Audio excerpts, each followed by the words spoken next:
Hola, buenas noches, ¿cómo están? Buenas noches, profe.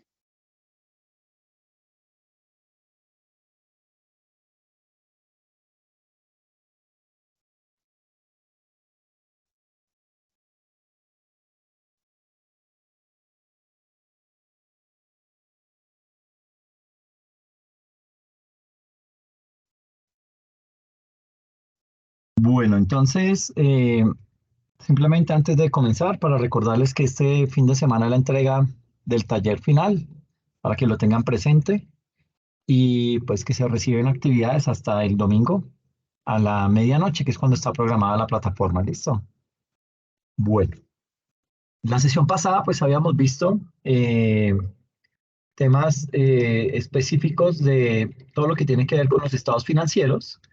Y habíamos arrancado por hablar un poco acerca de lo que era la hipótesis de negocio en marcha. eh, y habíamos hablado acerca de unas características que deben tener los estados financieros. eh, y en ese orden de ideas, pues también veíamos las sanciones por irregularidades en la elaboración y preparación de esos estados financieros. Veíamos las diferentes sanciones que pueden surgir al respecto, que eran los estados financieros y los tipos de estados financieros que desde el estándar internacional están implementados en nuestra legislación.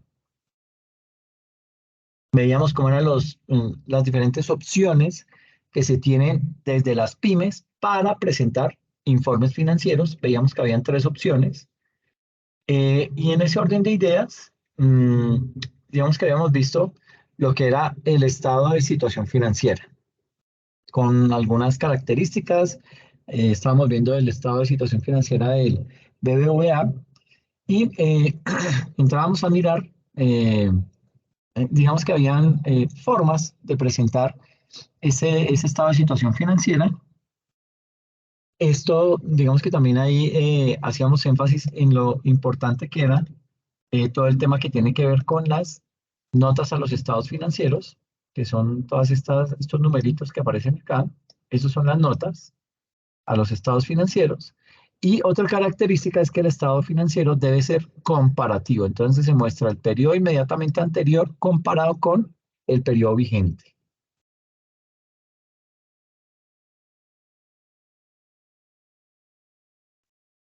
Y entonces arrancamos con lo que es el estado de resultado integral.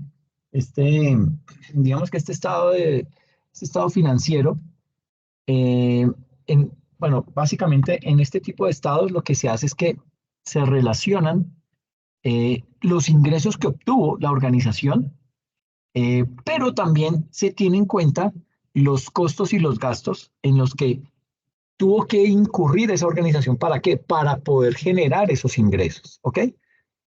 Y eso se hace también durante un periodo determinado.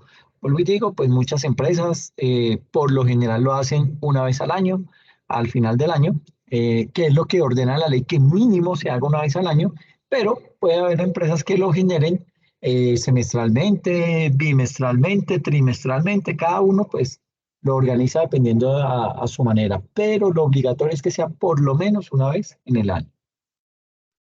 Y digamos que aquí hay que resaltar frente a este estado de resultado integral que este, eh, ese resultado que genera la elaboración de este estado de resultados nos permite concluir si la empresa tuvo utilidades o tuvo pérdidas. ¿Ok? Eso, digamos que esa es la información más importante que nos revela este estado de situación, este estado de resultados.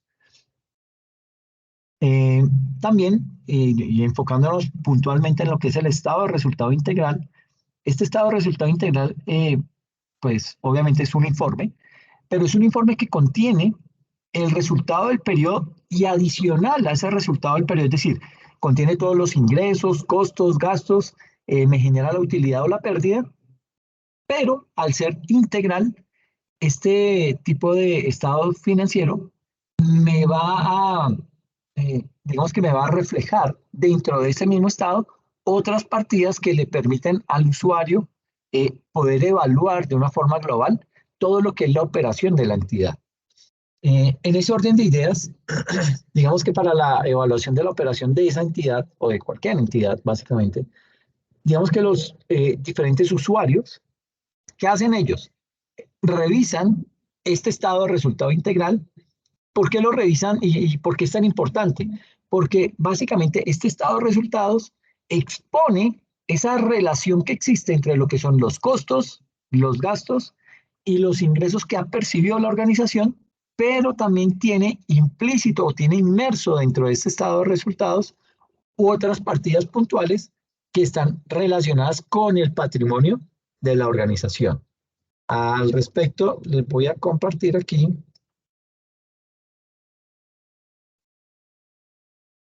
por el chat de esta sesión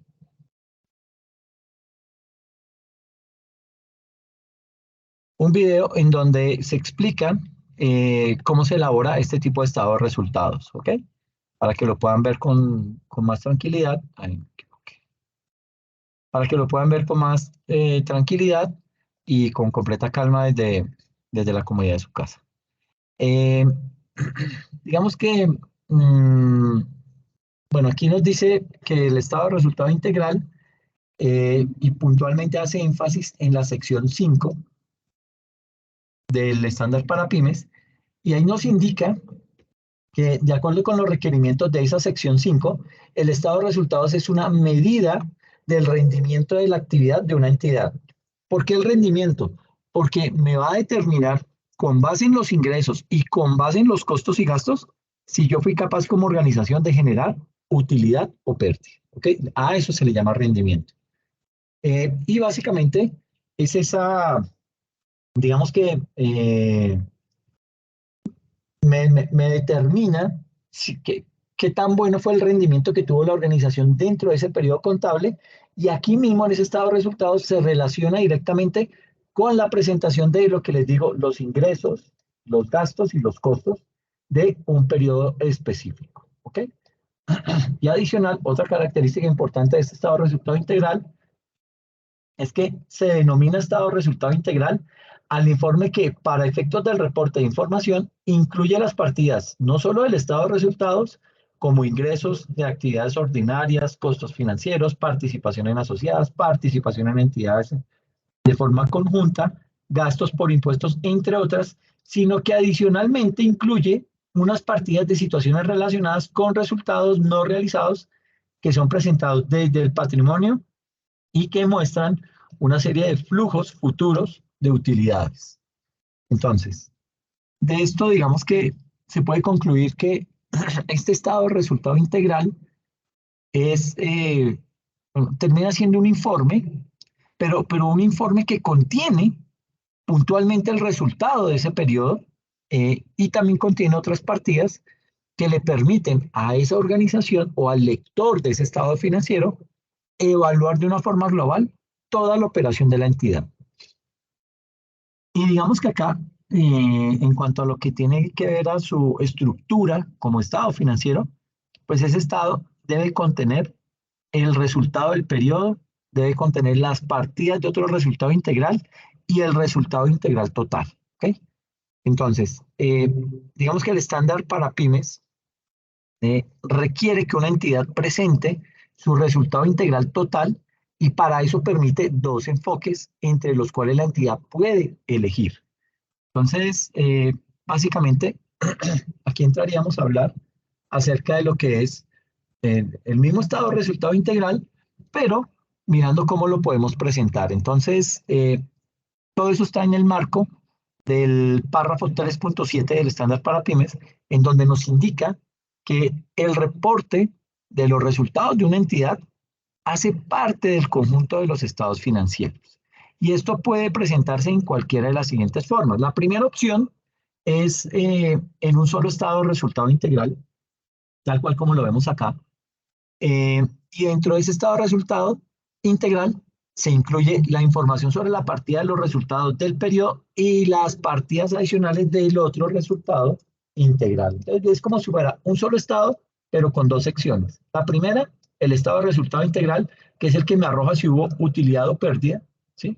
Pero adicional Dentro de ese mismo estado viene el otro resultado integral, que es el que me muestra información adicional como conversión de negocios en el extranjero, ganancias y pérdidas actuariales, valor razonable de instrumentos de cobertura y superávit en medición de propiedades, planta y equipo. Mire que estos son partidas que básicamente me están afectando el patrimonio de la organización. Y eso me da un resultado, 55 millones, que si yo lo sumo con la utilidad o con la pérdida, me va a dar un único resultado que se conoce como resultado integral total. ¿Okay? Entonces, digamos que aquí tiene, dentro de este otro resultado integral, voy a borrar acá, dentro de esta sección del otro resultado integral, eh, digamos que ahí se plasma información como todo aquello que tiene que ver con cambios en los valores razonables de instrumentos de cobertura. ¿Qué es un instrumento de cobertura? Por ejemplo, yo creo un futuro con un banco. O sea, yo soy una empresa que me dedico a la exportación de flores. Pero ¿cuál es el inconveniente con ese tipo de negocios? Que se paga en dólares. Y usted mira, pero eso no es ningún inconveniente. El inconveniente radica básicamente en que usted tiene incertidumbre de saber en el día que le vayan a hacer el pago, a qué tasa de cambio va a estar el dólar. Porque puede que esté muy alta como puede que esté muy baja. ¿Ok? Entonces usted tiene esa incertidumbre. ¿Qué hace? Usted se dirige a un banco y en el banco crea o digamos que eh, adquiere este tipo de instrumento de cobertura en donde lo que hace es pacta con el banco una tasa de cambio fija. ¿Eso de qué le va a servir?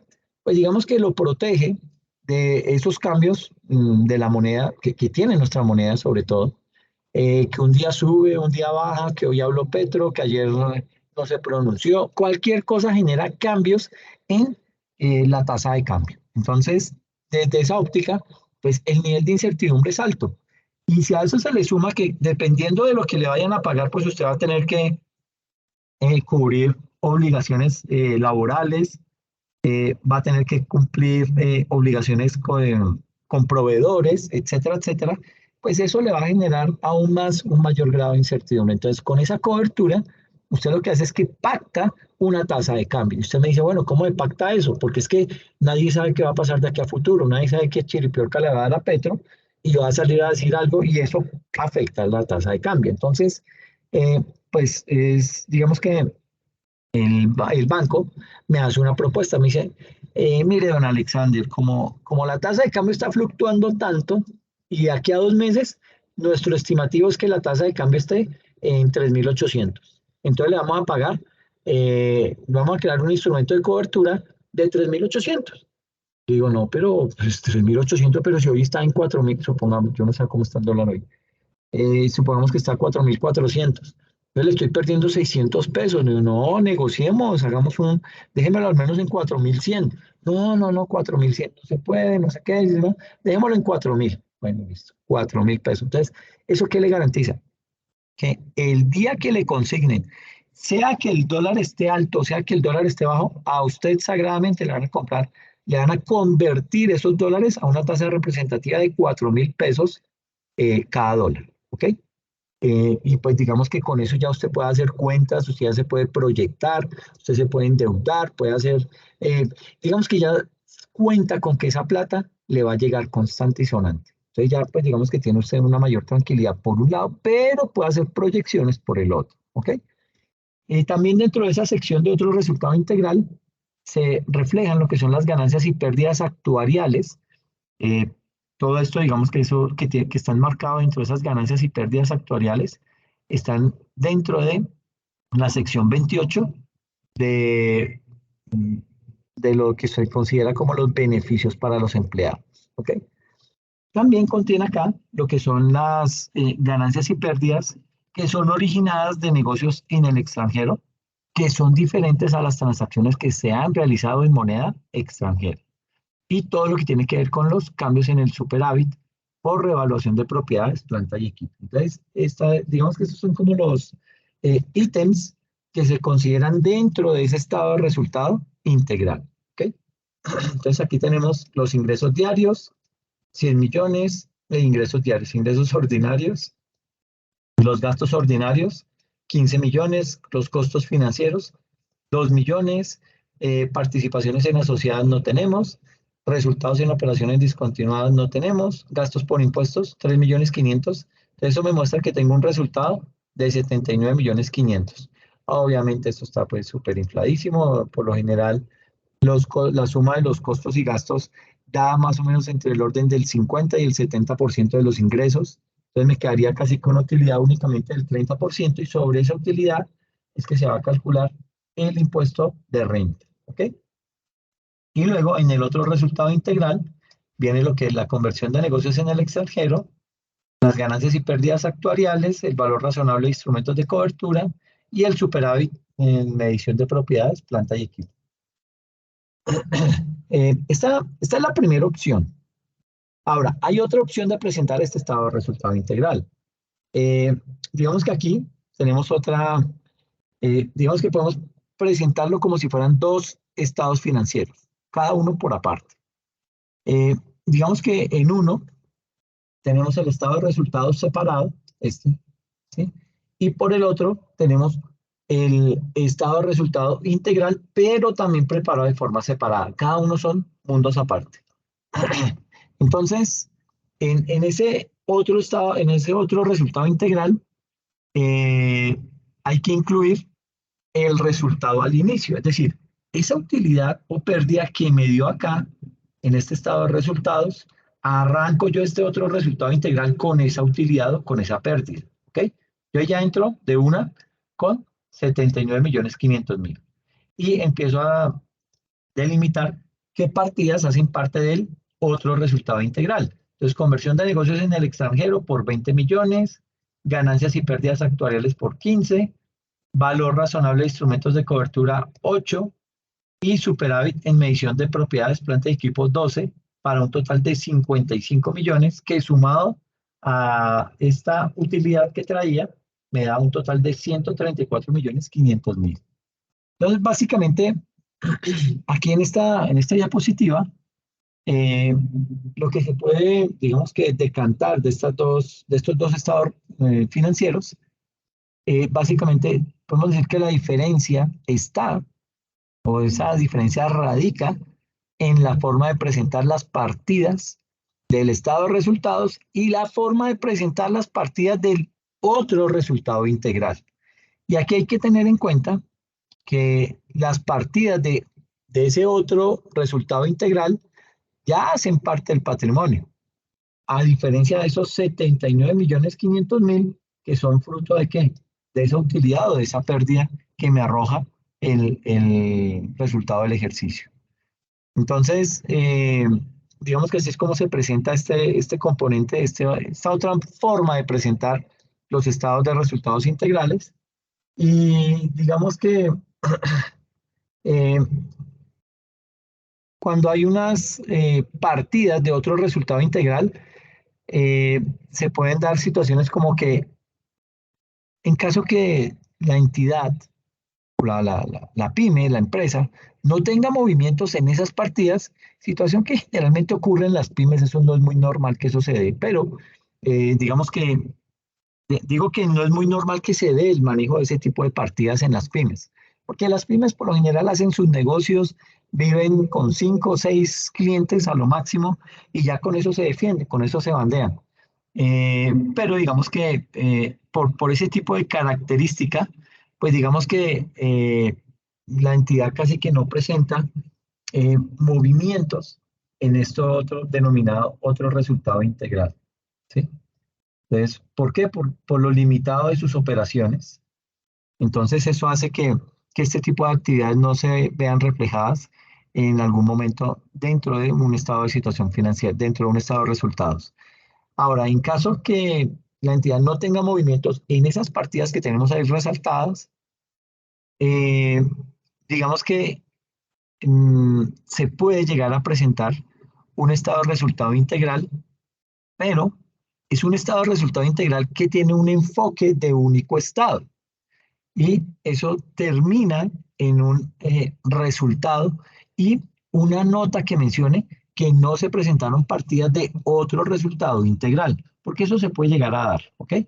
Ahora bien, si una entidad, digamos que ve la necesidad de presentar en el estado de resultados integral partidas adicionales, ¿sí? Que puede que la empresa los considere relevantes, entonces, digamos que ahí eso se puede hacer, ¿sí? Digamos que no tiene ninguna limitante por parte del estándar internacional.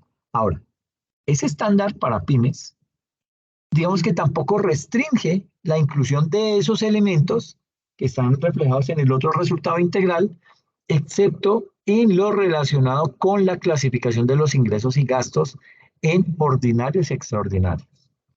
Entonces, esa segunda opción bajo la cual se puede presentar ese estado de resultado. Y aquí hay otro componente de este mismo estado de resultado integral que se conoce como las partidas que conforman ese otro estado financiero denominado otro resultado integral. Entonces, digamos que una empresa puede llegar a presentar su resultado integral total para un periodo en un único estado de resultado integral. Y a partir de ese enfoque, el párrafo 5.4b de la norma para pymes establece claramente lo que son las partidas que se presentan como parte del otro resultado integral, o también como se le conoce como el ORI. ¿Okay? Y esas son, en primera instancia, algunos cambios en los valores razonables de instrumentos de cobertura. En segunda instancia, algunas ganancias y pérdidas actuariales provenientes de planes de beneficios a empleados. El tercero, algunas ganancias y pérdidas que surgen de la conversión de negocios en el extranjero. Y por último, los cambios en el superávit por revaluación de propiedades, planta y equipo.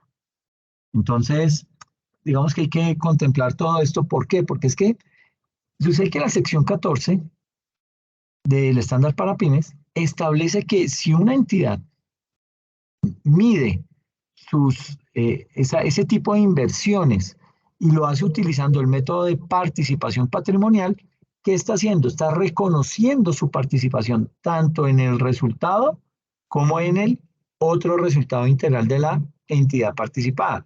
Y ese sería un quinto elemento a reconocer como parte del ORI. ¿Okay? Aquí queda el estado de resultados. Entonces, digamos que hay que identificar el nombre de la empresa, el nombre del estado de resultados y la fecha en la cual se presentó. Y este también debe ser comparativo. Se debe comparar el periodo inmediatamente anterior con el periodo vigente y se trae cada una de las cuentas. Entonces, ingresos por actividades diarias, costo de ventas, esto me da la ganancia bruta.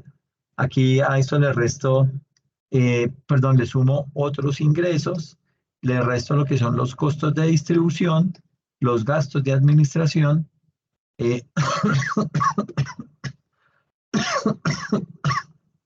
perdón, le resto también otros gastos. Debo tener en cuenta los ingresos financieros que hubo en ese periodo y le resto los costos financieros. Esto se hace tanto para el periodo vigente como para el periodo anterior. ¿Listo? Y con esa información, eh, digamos que aquí me arroja ya la ganancia antes de impuesto. Y con base en eso, pues yo ya puedo calcular si mi resultado dio utilidad o dio pérdida en un lapso de tiempo, en un periodo de tiempo. ¿Okay? Entonces aquí me da ganancia el periodo para el 2018, 630.140, y para el 2017 apenas fue 119.680 pesos. Y el otro resultado integral que contiene ese otro resultado integral antes de impuestos, todo lo que tiene que ver con diferencia en cambio por conversión, etcétera. Eso me da 379.000 negativos, pero fue la única partida que tuve como otro resultado integral. Entonces, cierro ese periodo en ese componente, en el otro resultado integral, como me dieron 379.000, pues tengo esos 379.000 menos bueno, eso digamos que menos la utilidad del periodo anterior, me queda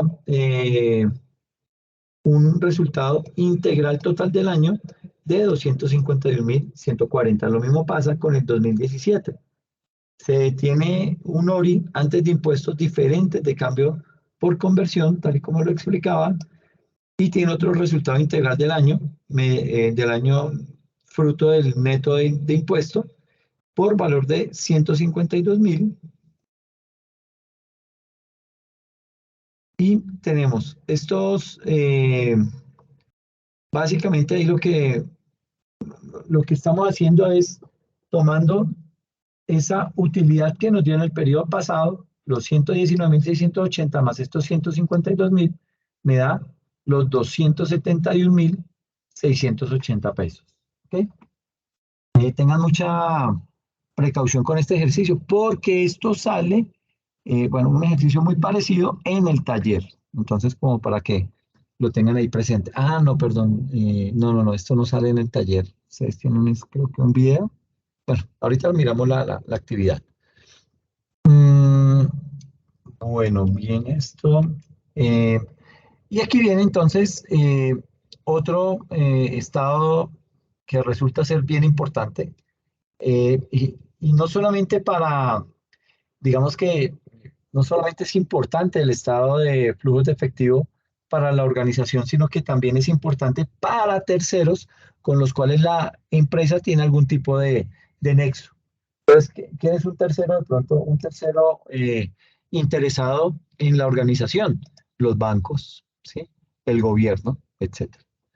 Entonces, este estado de flujos de efectivo, este de acá, digamos que el propósito fundamental de este estado de flujos de efectivo, ¿cuál es? Pues no es otro más que el de mostrar los cambios sobre el efectivo generado y utilizado en las actividades de operación, financiación e inversión de la entidad. Ese estado financiero es útil, ¿por qué? Porque suministra información no solo para evaluar la capacidad que tiene la entidad para, digamos que generar efectivo, o no solamente efectivo, sino también puede ser equivalente al efectivo, sino también para conocer el uso que hace de esos recursos. Ahora bien, dicho eso, vale la pena mencionar que existen dos métodos para realizar ese estado de flujos de efectivo. Está el método directo y el método indirecto. ¿Ok? Ese estado de flujo de efectivo que es elaborado por el método directo, ese estado presenta por separado, digamos que lo que son las principales funciones o las principales categorías de cobro y pagos.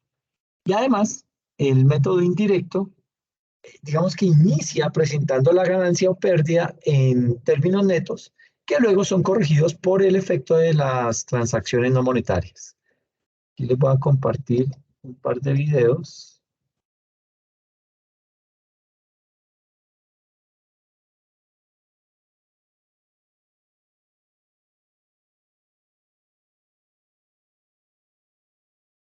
Aquí.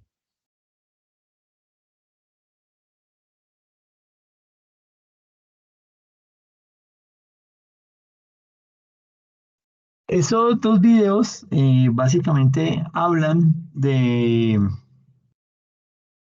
lo que es el estado de flujos de efectivo y cómo se elabora por un método o por el otro, por el método directo y por el método indirecto. ¿Ok?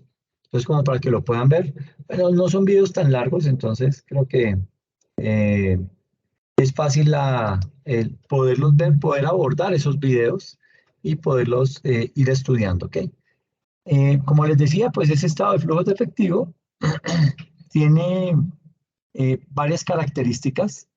Hay que mencionar inicialmente que el flujo de efectivo, digamos que es uno de los estados financieros más complejos de realizar y es de esos estados financieros que exigen básicamente de ese preparador de la información, de ese contador que está haciendo este estado financiero, requiere todo un conocimiento profundo de la contabilidad de la empresa para poderlo desarrollar.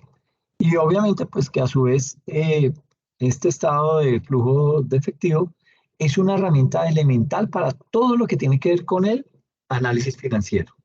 Sucede que, según el Consejo Técnico de la Contaduría Pública, ahí ellos dicen que se entiende que el flujo efectivo es un estado financiero básico que muestra básicamente lo que es el efectivo generado, pero también el efectivo utilizado en las actividades de operación, en las actividades de inversión y en las actividades de financiación. En ese orden de ideas y para el efecto, debe determinarse eh, qué cambio en las diferentes partidas del estado de situación financiera que inciden en la elaboración de ese estado de flujo efectivo. Mm, el propósito que persigue, bueno, el objetivo que persigue este estado del flujo efectivo es básicamente poder determinar la capacidad de la empresa. ¿Para qué? Para poder generar efectivo. Y ustedes saben que con ese efectivo, ¿qué se puede hacer? Se pueden cumplir con las obligaciones que tiene la organización ya pactadas y con sus proyectos de inversión y de expansión. Y adicional a eso, digamos que el flujo de efectivo permite hacer un estudio, o bueno, más como un análisis de cada una de las partidas que tiene algún tipo de incidencia en la generación del efectivo. Datos que pueden ser de gran utilidad para el diseño de políticas y estrategias que vayan obviamente encaminadas a realizar una utilización de los recursos de la empresa de forma mucho más eficiente. Y también dentro de este estado financiero es muy importante que la empresa tenga claridad sobre su capacidad para, sobre todo para generar efectivo, de cómo es que se está generando ese efectivo, para que de esa manera se pueda proyectar y tomar una serie de decisiones de forma mucho más eficiente y clara. ¿Ok? Y aquí, partiendo de ese estado de flujos de efectivo, es importante mencionar eh, que, que la empresa debe tener claridad sobre su capacidad para generar efectivo, cómo es que lo genera y todo eso. Por regla general, se considera efectivo, pero bueno, efectivo son aquellos valores que han sido contabilizados en el grupo 11 del plan de cuentas comercial, es decir, lo que conocemos como caja bancos. ¿Okay? Pero no es lo único, sino también hay que mirar si hay de pronto algunas remesas en tránsito, unas cuentas de ahorro, unas cuentas en fondos, por lo que digamos que esos saldos de esas cuentas deben coincidir con el resultado arrojado por el estado de flujos de efectivo.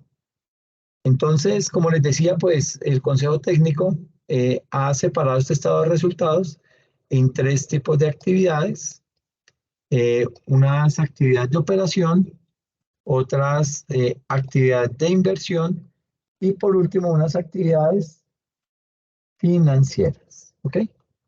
Entonces, en estas actividades de operación, se puede decir que las actividades de operación hacen referencia básicamente a las actividades que están relacionadas con el desarrollo del objeto social de la empresa.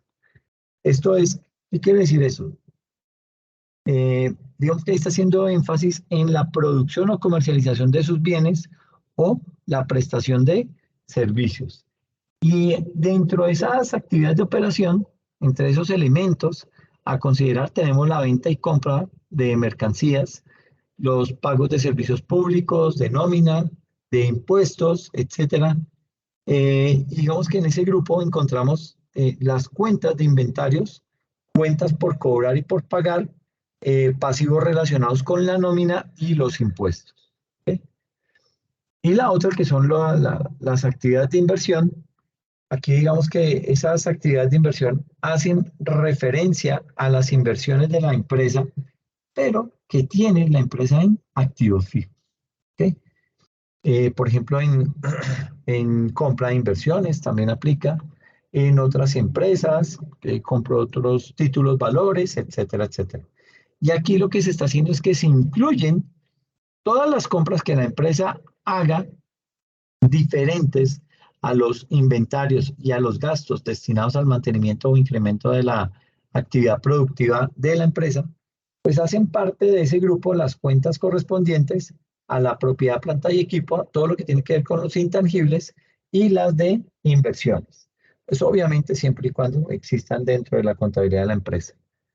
Y por último tenemos lo que son las actividades de financiación, que esas actividades de financiación hacen referencia a la adquisición de recursos para la empresa, que bien pueden ser de terceros, sea pasivos, o de sus socios, que ahí ya estamos hablando de patrimonio. En esas actividades de financiación se deben excluir los pasivos que corresponden a las actividades de operación, eso es proveedores, pasivos laborales, impuestos, etcétera. Y básicamente este correo, bueno, aquí está como recortado, básicamente corresponde a obligaciones financieras y a colocación de bonos. Ese último ítem que tiene que ver con lo que son las actividades de financiación. Mm, digamos que acá hay unos elementos que son necesarios para qué, para poder construir este estado de flujos de efectivo y para poder desarrollar ese estado financiero de flujo de efectivo. Es muy importante y es preciso contar con el balance general de los 2 últimos años o el estado de situación financiera de los 2 últimos años y el último estado de resultados. Esos balances, digamos que se necesitan para poder determinar las variaciones de las cuentas de balance y eso se hace, digamos que a través de un balance corporativo.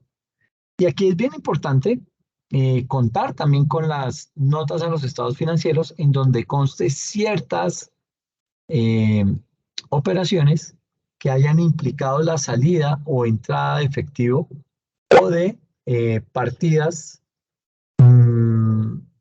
que no tienen, digamos que efecto alguno en, en este tema. Y digamos que ahí el desarrollo del estado de flujo efectivo, eh, digamos que ¿cómo se hace para elaborar un estado de resultado efectivo? Pues básicamente lo que se hace es que el estado de flujo efectivo se puede hacer utilizando dos métodos. El primero, tomar todo el flujo efectivo por el método directo, ¿sí? Que es una de las formas para hacer el flujo efectivo, y es mediante el método directo, el cual básicamente consiste en rehacer el estado de resultados utilizando el sistema de caja principalmente para determinar el flujo efectivo de las actividades de operación.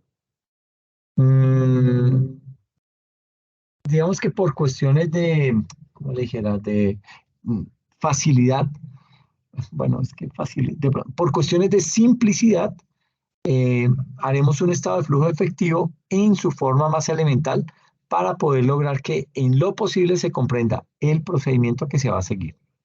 Eh, ese flujo efectivo de las actividades de financiación y entonces digamos que vamos a empezar. Tenemos alguna acá.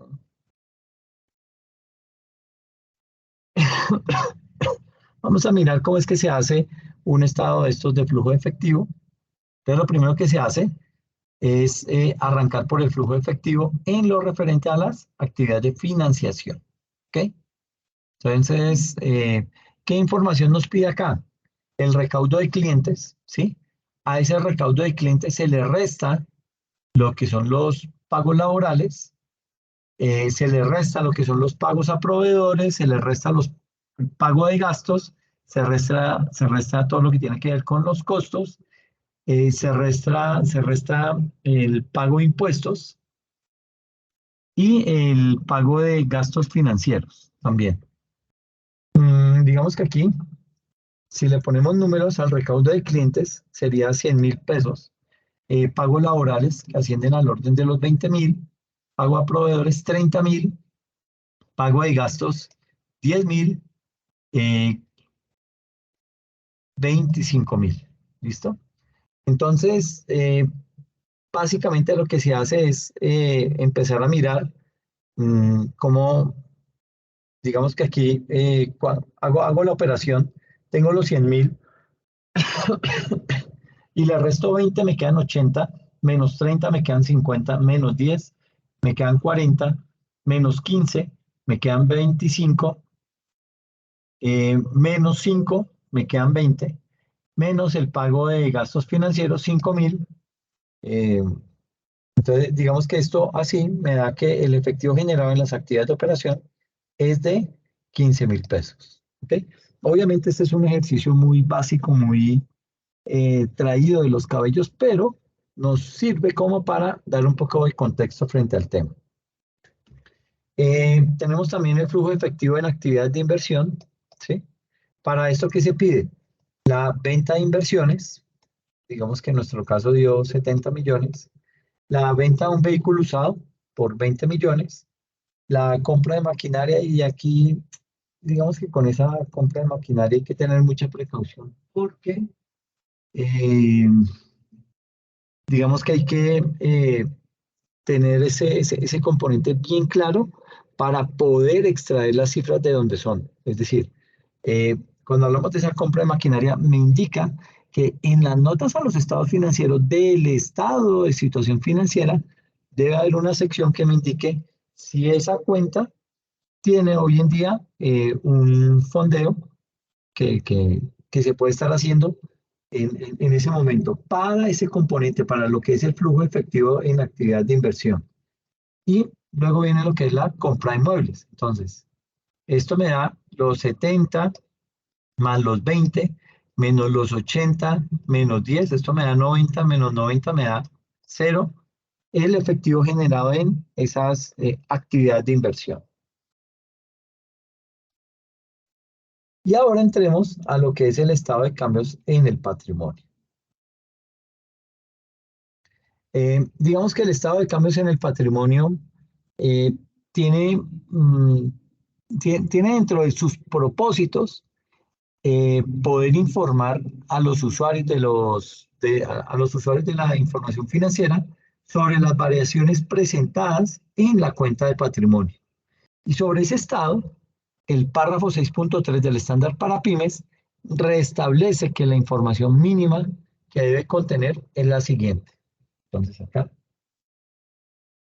debe contener el resultado integral total del periodo, eh, todo lo que tiene que ver con los efectos de la aplicación o reexpresión retroactiva de cifras, y el último, una conciliación al inicio y al final del periodo en la que se indiquen los cambios en el resultado, otro resultado integral y transacciones con los propietarios. Entonces, digamos que frente a ese estado de, no sé, aquí, frente a ese estado de cambios en el patrimonio,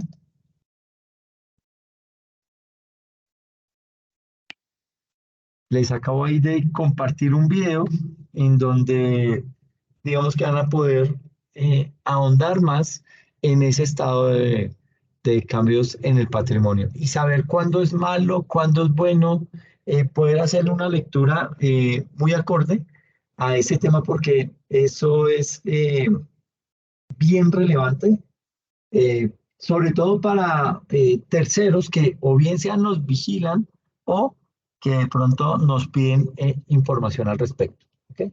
Entonces, eso frente al estado de cambios en el patrimonio. Mm,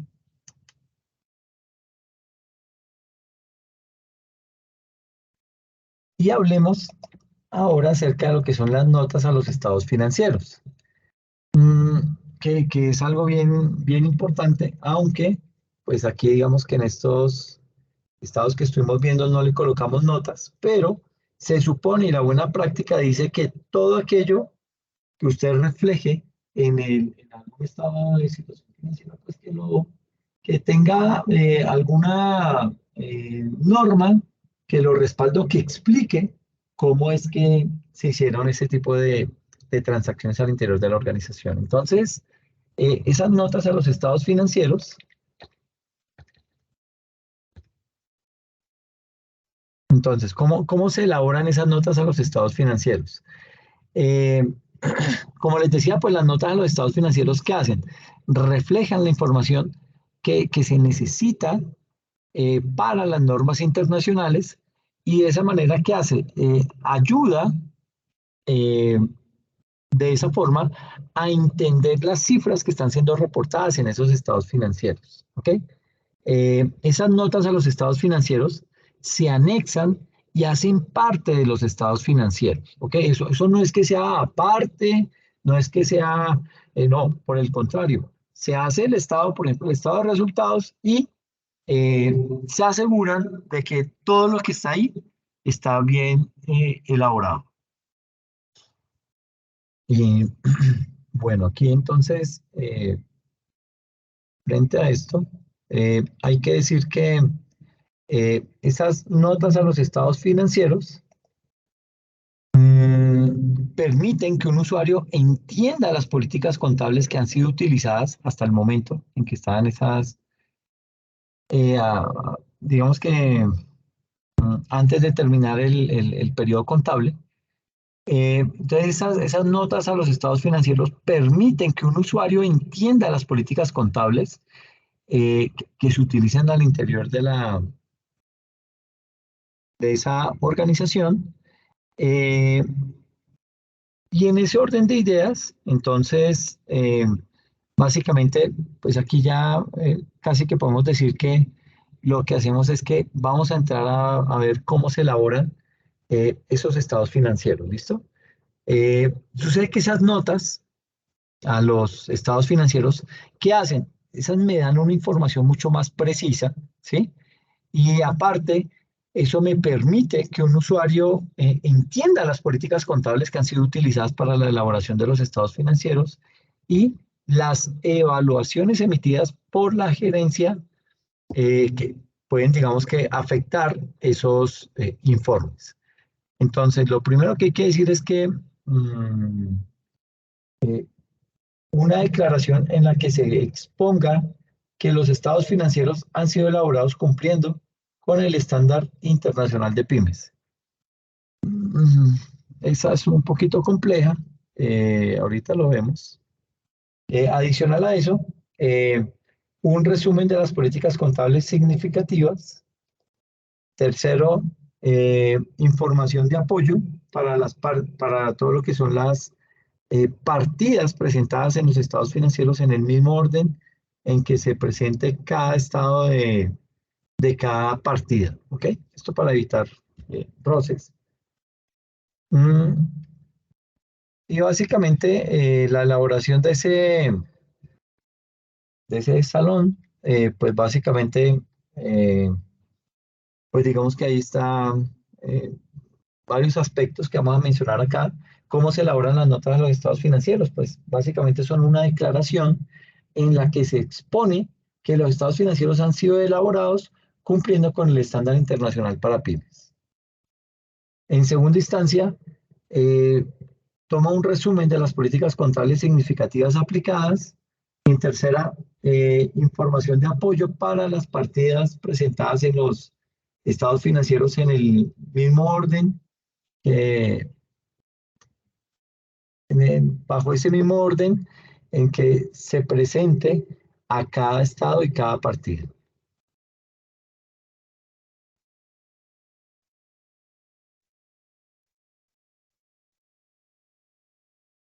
Bien, aquí les voy a compartir eh, algo que se me había pasado y es un video sobre cómo se elabora o cómo se construye un estado de cambios en el patrimonio. ¿Listo?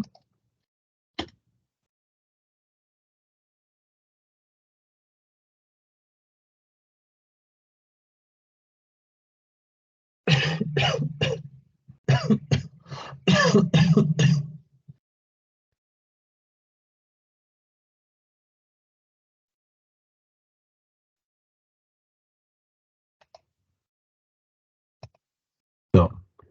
Entonces, bueno, entonces estamos hablando de las notas de los estados financieros. Digamos que esas notas, bueno, ¿qué es lo que realmente es el deber ser de las notas a los estados financieros? Y lo vamos a buscar acá, permítame.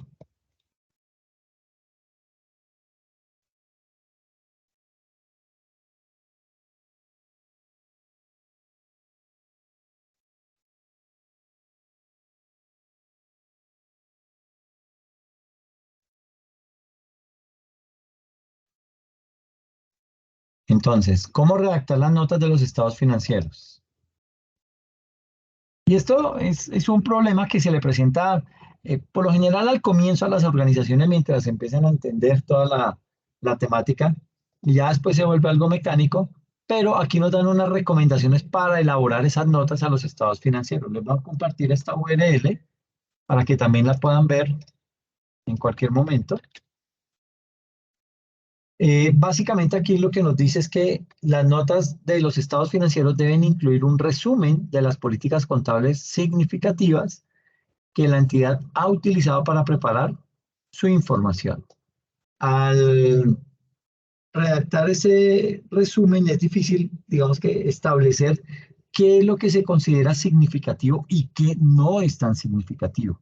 Y aquí lo que se hace es que ellos exponen de Actualícese, exponen 5 recomendaciones que nos pueden ayudar a elaborar correctamente una solicitud. Entonces, lo primero que nos dice acá es que en las notas a los estados financieros, cada entidad debe incluir información necesaria que le permita a los usuarios entender, primero, la forma en que se han elaborado los informes y segundo, la situación financiera de la entidad. También me dice acá, bueno, tenga en cuenta información general acerca de la entidad, en la cual se incluya lo que es el domicilio, todo lo que tiene que ver con la forma legal, es decir, si es una sociedad anónima limitada o por acción y simplificada, eso también tiene, digamos que su proceder. ¿Listo? Mm, bueno, lo primero era la nota que contenga información general acerca de la entidad. Lo segundo es la declaración de cumplimiento del estándar para pymes.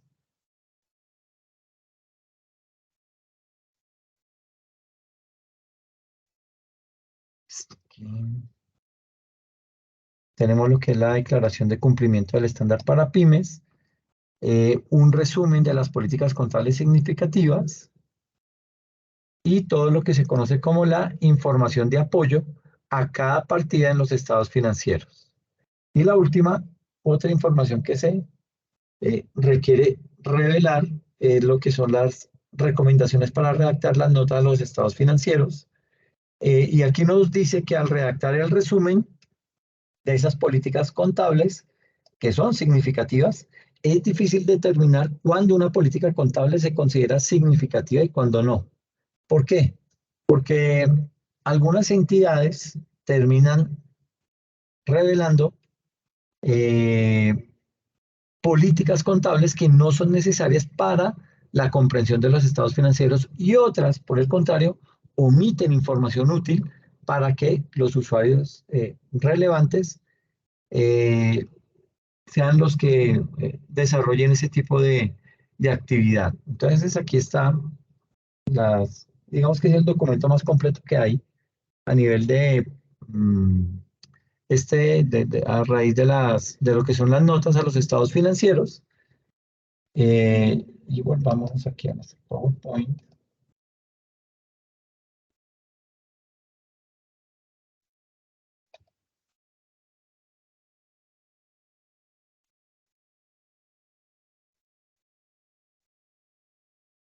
¿Y esto qué pasó acá? Ok.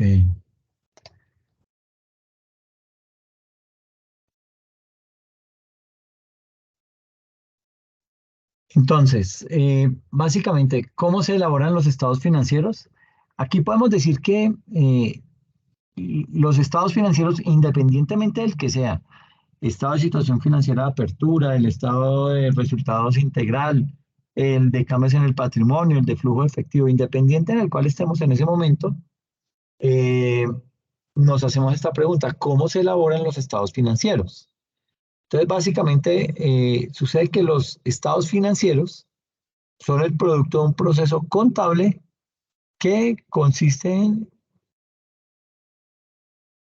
Se me está yendo ahí, permítame un momentico.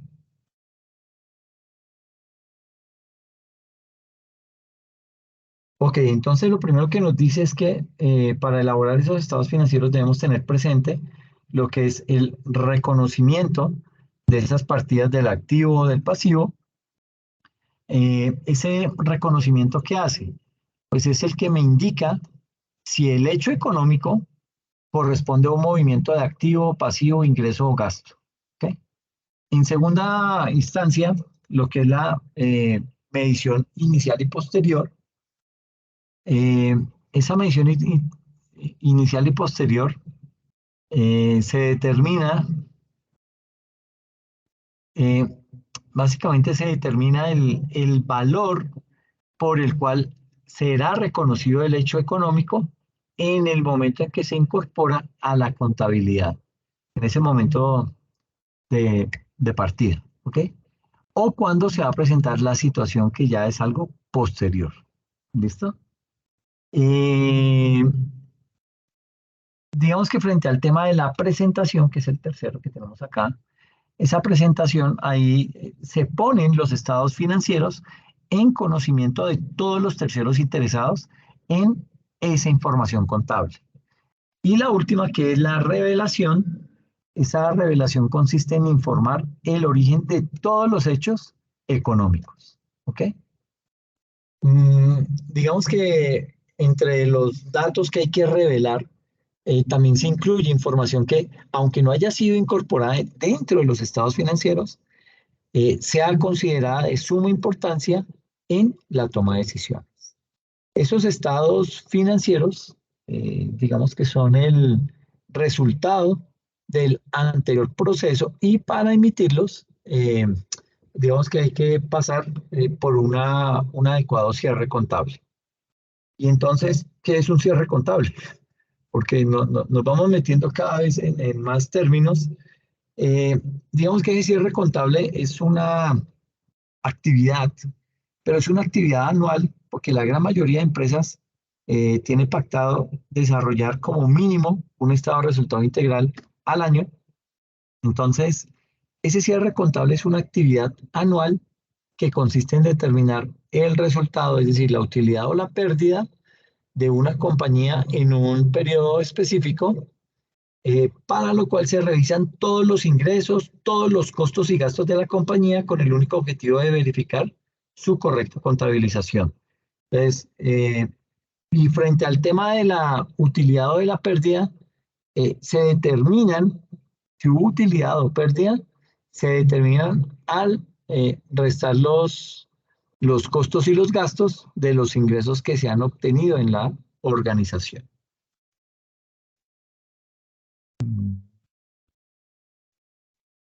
Y aquí les comparto este otro video que habla puntualmente acerca de lo que es un cierre contable. Entonces, mire que hay ahí bastante información complementaria que les sirve para poder estudiar y practicar cómo se elabora un estado financiero en estos momentos desde la óptica del estándar internacional. ¿Listo? Eh, ahí están entonces los pasos para hacer un cierre contable. Eh, está ahí toda la información. Eh, y aquí hay otro video.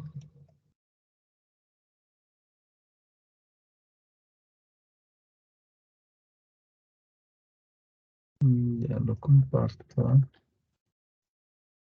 Y ese último video, eh, ese último video me habla acerca de lo que es el impuesto diferido. ¿Ok? Es como para tenerlo en cuenta porque en ese momento es que tenemos que calcular si hay que, es decir, cuantificar a cuánto asciende ese impuesto diferido. ¿Ok? Básicamente, pues el impuesto diferido que viene siendo es un impuesto a cargo, o bueno, más que a cargo, es a favor de la entidad que atribuye a la utilidad del periodo y se origina en las diferencias entre la información contable y fiscal. Y una vez están establecidos esos valores, se procede a calcular la diferencia y al aplicarle a la tarifa correspondiente, pues como para que no vaya a haber inconveniente. Entonces,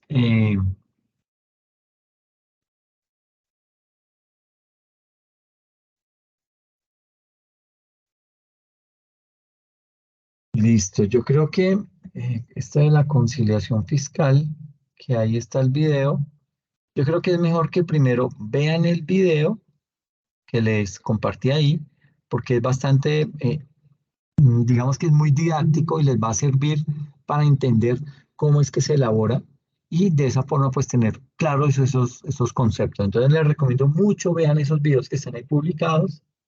Y yo les voy a publicar la continuación de esta presentación porque todavía nos falta un componente eh, que resulta ser importante y es todo lo que habla acerca de el cierre contable y obviamente pues la conciliación fiscal.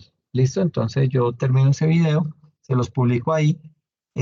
Reitero, por favor tengan presente este domingo la entrega de la actividad para los que eh, digamos que para aquellas personas que, eh, bueno, hubo únicamente dos eximidos y los dos eximidos dijeron que iban a hacer, que no iban a hacer actividad, entonces pues para ellos no aplica, pero para el resto sí hay que presentar esa actividad y no hay examen. ¿Listo? Entonces como para que estén tranquilos, se dediquen 100% a la elaboración de ese taller, que les quede bien hecho y obtengan el máximo de nota, ¿ok?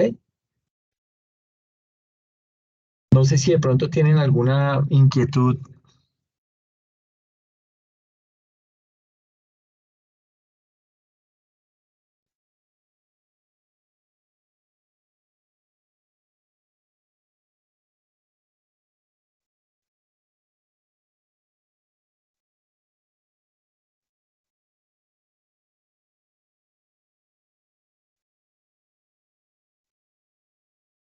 Ok, entonces, pues nada, yo creo que dejemos hasta acá y yo les voy a publicar el video con los otros componentes que nos hacen falta y nos queda completa esta presentación de los estados financieros, ¿listo? Para que lo tengan presente.